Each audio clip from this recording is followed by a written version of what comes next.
प्रवास एक तरह से जीने और कार्य करने के लिए एक जगह से दूसरे जगह जाने का तरीका है। नौकरी, आश्रय या कई अन्य कारणों से अपने घरों से किसी अन्य शहर, राज्य या देश में जाना प्रवास कहलाता है। प्रवास कोई नया शब्द या तरीका नहीं है भारतीयों के लिए।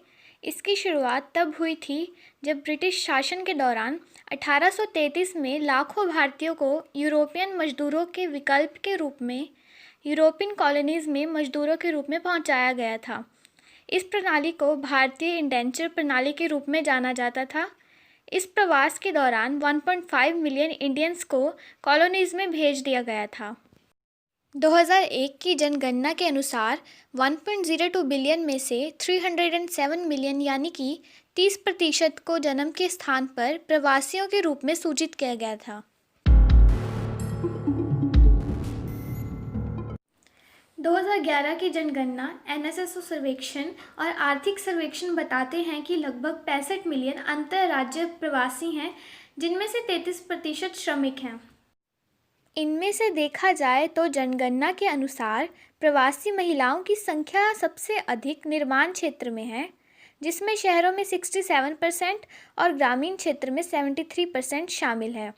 वहीं प्रवासी पुरुषों की संख्या सार्वजनिक और आधुनिक सेवाओं में अधिक है, जिसमें शहरों में 16% और ग्रामीण क्षेत्रों में 40% शामिल है।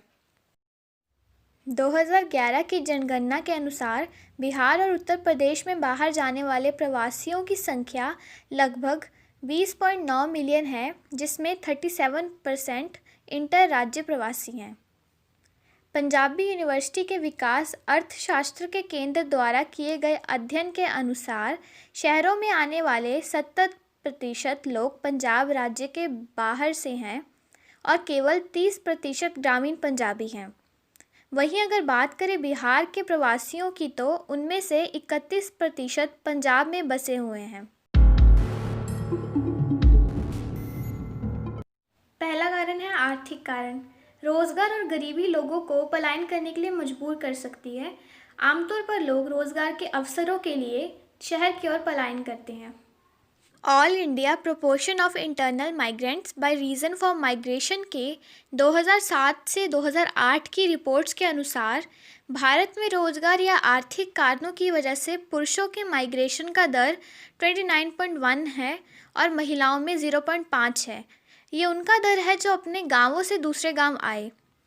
60.9 पुरुषों और 2.6 महिलाओं का दर है जो अपने गांव से नौकरी के लिए किसी शहर आए। भारत में लगभग 5.20 लाख प्रवासी हैं जो बिहार से हैं, जहां पंजाब के राज्य में 1.49 लाख लोग प्रवासी हैं जो कि दूसरे राज्यों से पंजाब में बसे हैं और इनमें से 14,431 ऐसे प्रवासी हैं जो नौकरी या रोजगार के कारणों से पंजाब आए। All India proportion of internal. दूसरा कारण है सामाजिक कारण।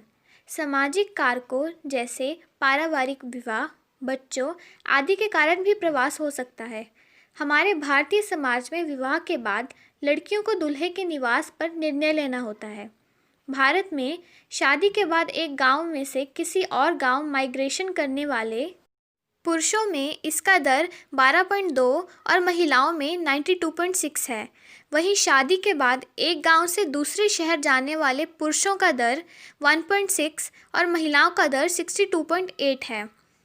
बिहार में आधे से अधिक घरों में IIPS के हाल के अध्ययनों से प्रवास के बारे में पता चला, जिसमें गरीबी और विकास न होने के कारण 47% महिलाएं साक्षर हैं, 22% मजदूरी के लिए काम करती हैं और 3/4 अपने पति से फ़ोन पर संवाद करती हैं।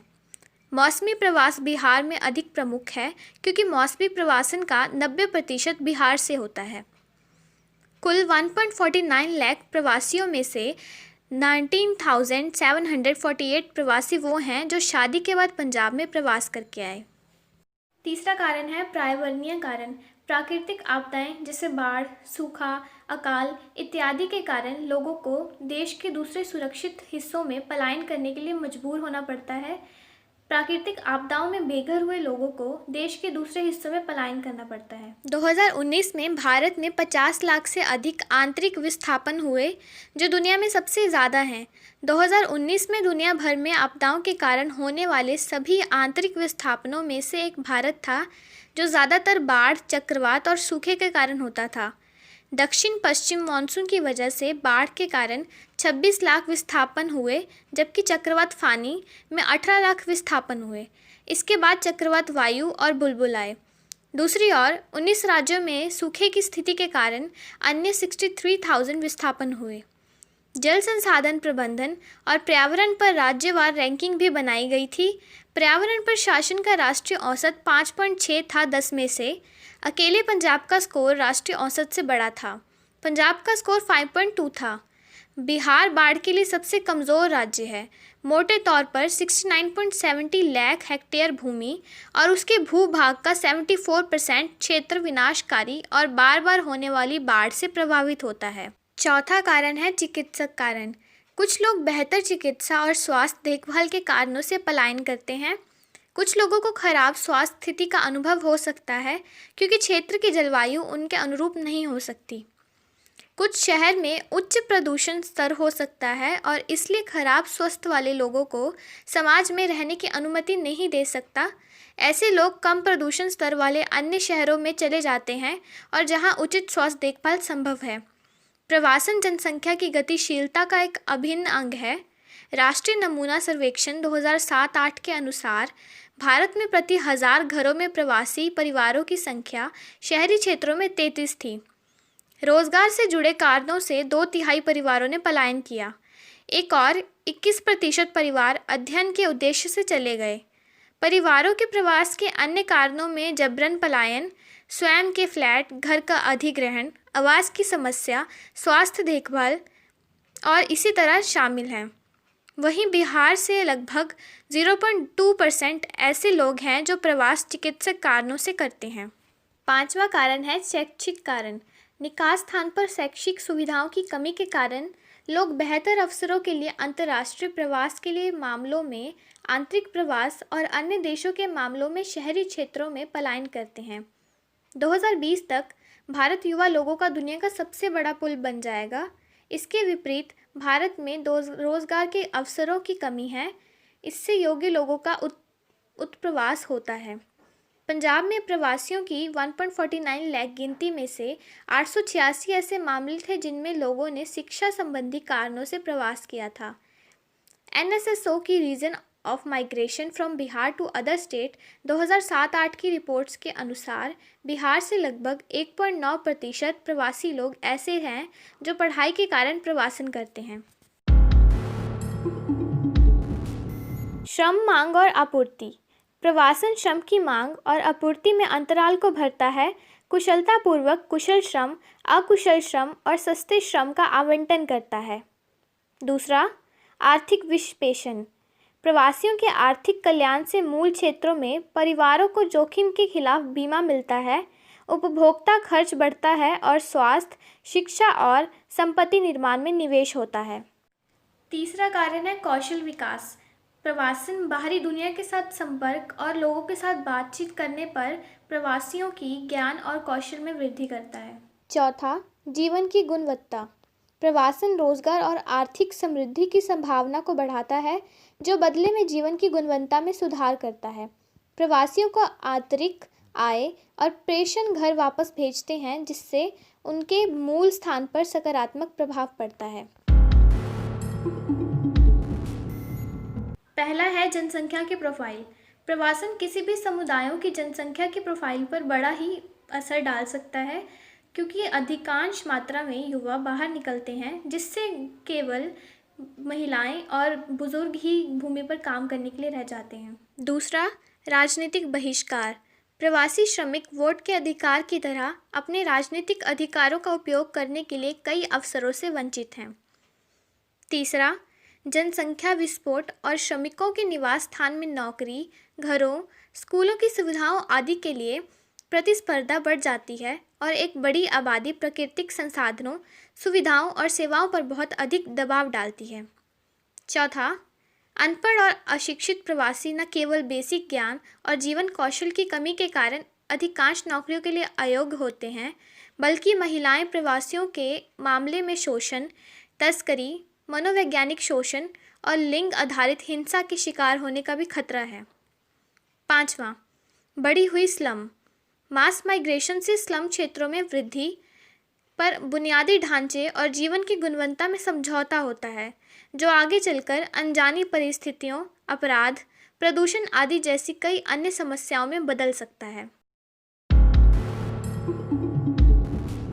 आज भारत के पास 110 से अधिक देशों में सबसे बड़ा वैश्विक प्रवासी है। विदेशों में 30 मिलियन भारतीय हैं और भारत 2018 में $79 बिलियन की आवक के साथ प्रेषण का शीर्ष प्राप्त करता था। अपने परिवारों को प्रेषण के रूप में लाखों अरबों रुपए भेजने वाले इन लाखों लोगों ने भारत की मदद की है, क्योंकि प्रेषण भारत की आय और इनकी भलाई का एक बड़ा स्रोत बन गया है। भारत में जो राज्य बड़े पैमाने पर प्रवासन देखते हैं वे हैं उत्तर प्रदेश, बिहार, राजस्थान, तमिलनाडु, केरल और आंध्र प्रदेश। ये राज्य भारत के कुल प्रेषण का 80% से अधिक हिस्सा रखते हैं, जिसमें केरल सबसे अधिक 19% पर है। यूपी में सबसे ज़्यादा प्रवासी हैं, उसके बाद बिहार में। जबकि एक पूरी के रूप में भारतीय अर्थव्यवस्था विदेशों से प्रेषण पर निर्भर नहीं है। केरल और पंजाब जैसे राज्य दुनिया में सबसे प्रेषण निर्भर अर्थव्यवस्थाओं में से हैं। कोरोना वायरस की वजह से हुए इस अचानक के लॉकडाउन ने सबसे ज़्यादा मजदूरों को ही दिक्कत दी है।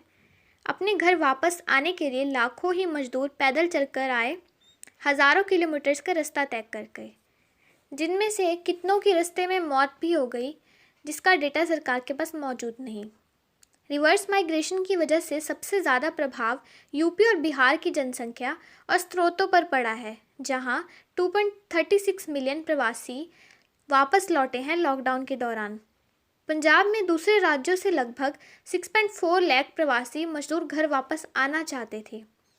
अगर बात करें 2020 के भारत के माइग्रेशन रेट की, तो ये इस बार -0.369 देखा गया प्रति हज़ार की जनसंख्या के अनुसार। 2020 के माइग्रेशन रेट में 3.66% का घटाव था 2019 से, जो 2019 में -0.383 था प्रति हज़ार की जनसंख्या के अनुसार।